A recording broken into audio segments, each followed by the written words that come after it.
Nowadays, most of the energy is wasted in the form of heat. Out of 100%, 30% is consumed and 60% is wasted. So instead of releasing this waste in the form of heat, we are going for recycling of waste heat into electricity. Here you can say the statistics of USA. From different applications heat is generated. So in order to convert waste heat into electricity, we are using thermoelectric generators. We are going for these devices because these are semiconductor devices. They are very small, they are inexpensive, they can be easy to design, and they are used for converting lower temperatures. They can efficiently produce power of about 100 watts. There will be one mechanism going on these devices to convert waste heat into electricity. That is the mechanism of Seebeck effect. Here there will be hot side junction and cold side junction and two semiconductors. One is N-type semiconductor and P-type semiconductor. Waste heat we are applying here, and because of diffusion, charges move and from hot side junction to cold side junction, and because of this movement current will be generated and voltage will be produced at the output. So that voltage will be in the form of some 10 to 15 volts, and power will be of about 100 watts.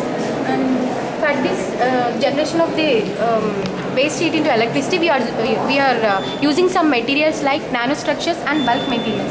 In these bulk materials, the performance of these TEG materials is characterized by one coefficient, that is Jetty coefficient.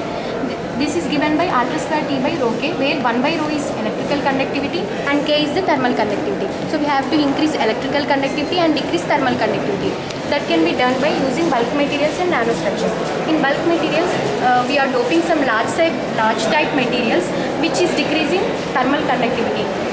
That materials will act as an obstacle for the phonon flow. So phonon gets scattered and thermal conductivity can be increased, and electrical conductivity will be increased as usually. In nanostructures, we are focusing on alpha square, which is Seebeck coefficient. So in order to increase the Seebeck coefficient, we are going for small type materials. By doping these materials, density of states will be increased. By increasing density of state, alpha square will be increased and Zt will be increased efficiently. So nanostructures help in this way.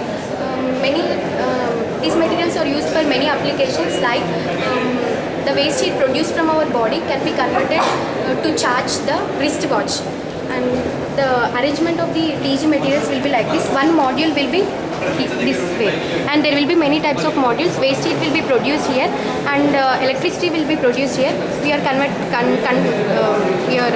converting into electricity and placing a device here, and this device will be consuming this electricity. In refrigerators also, back heat will be produced from the motors. That waste heat is used to charge many devices. We can also charge our cell phones from this waste heat. Wonderful. What's your name, you said? My name is Soumya, sir. Soumya, your explanation is very beautiful. Thank you, sir. What's your ambition? I wanted to become IAS officer.